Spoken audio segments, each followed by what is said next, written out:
Bismillahirrahmanirrahim. Assalamualaikum warahmatullahi wabarakatuh.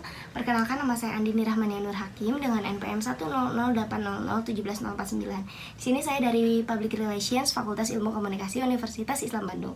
Sebelum saya melanjutkan penelitian saya ingin berterima kasih kepada dosen pembimbing saya yang telah sabar menghadapi saya dan membimbing saya hingga ada di tahap ini, yaitu kepada Ibu Dr. Haji Ani Yuningsi, DRA MSI. Terima kasih Ibu.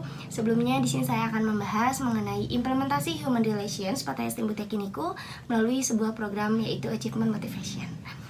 Baik, lanjut ke pembahasan. Pattaya Steamboat Yakiniku merupakan sebuah resto yang berdiri di bidang food and beverage, di mana resto tersebut mengusung konsep Japanese sesuai dengan namanya Pattaya Steamboat Yakiniku. Nah, di sini Pattaya Steamboat Yakiniku memiliki 3 cabang, yaitu di Tangerang, Bandung, dan Bekasi.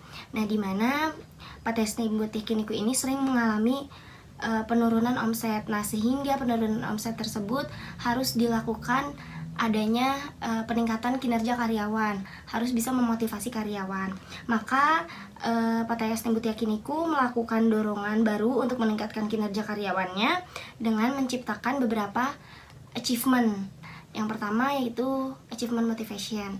Nah, lalu selanjutnya dari achievement motivation tersebut, Pattaya Steamboat Yakiniku melakukan penelitian, melakukan riset untuk karyawannya, bagaimana agar karyawannya itu bisa terus melakukan peningkatan motivasi berprestasi karyawannya. Nah, lalu di sini terbentuklah sebuah kegiatan human relations, di mana kegiatan human relations ini bertujuan untuk menumbuhkan motivasi kerja karyawannya. Lalu terbentuklah kegiatan Achievement Motivation dengan fokus penelitian bagaimana kegiatan Human Relations melalui program Achievement Motivation dalam meningkatkan motivasi kerja karyawan Pattaya Steamboat Yakiniku. Baik, dengan kegiatan Human Relations tersebut didukung oleh satu teori, yaitu Theory of Needs atau teori kebutuhan dari McCullen yang biasa disebut Achievement Motivation atau motivasi berprestasi ini saling berkaitan, yang isinya itu kebutuhan pencapaian, kebutuhan kekuasaan, dan kebutuhan hubungan. Nah, di mana ada proses pelaksanaan, proses reward, dan apresiasi, lalu ada sebuah achievement motivation dengan beberapa bentuk kegiatan. Yang pertama ada kegiatan yang dapat menumbuhkan pencapaian target. Yang kedua, selalu menjaga komunikasi dengan karyawan yang baik. Lalu ada proses penetapan program.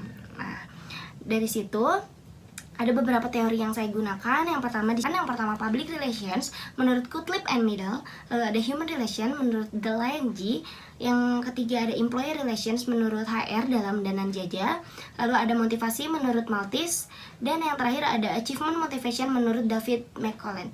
Nah, di sini saya melakukan wawancara dengan 3 narasumber. Yang pertama ada Dwiki dari Satrian yang sebagai finance and Business Control Manager, lalu yang kedua ada Edwin, kepala staf karyawan, dan yang ketiga ada Rifki sebagai staf atau karyawan.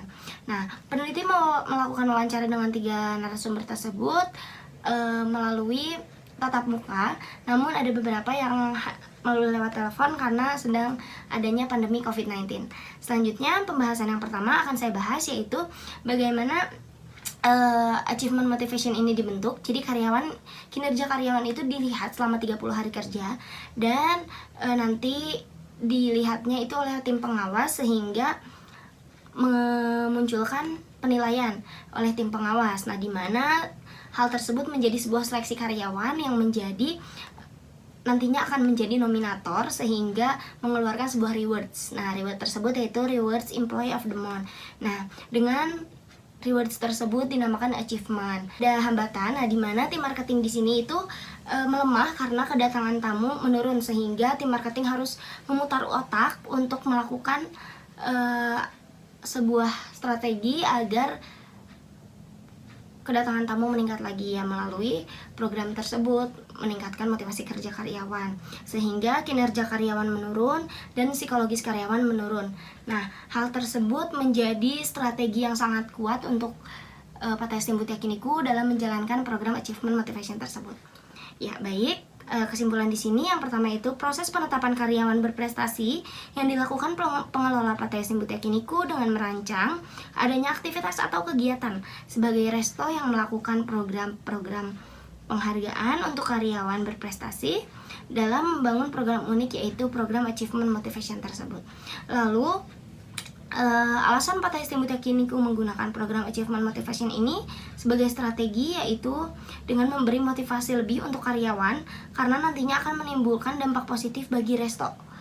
Nah, dengan demikian hambatan program Achievement Motivation ini adalah dengan menurunnya atau melemahnya tim marketing, yang dimana mengakibatkan penurunan frekuensi kedatangan tamu, sehingga siklus atau satu performan yang jatuh di satu sektor bisa merembet kepada efek domino yang lainnya.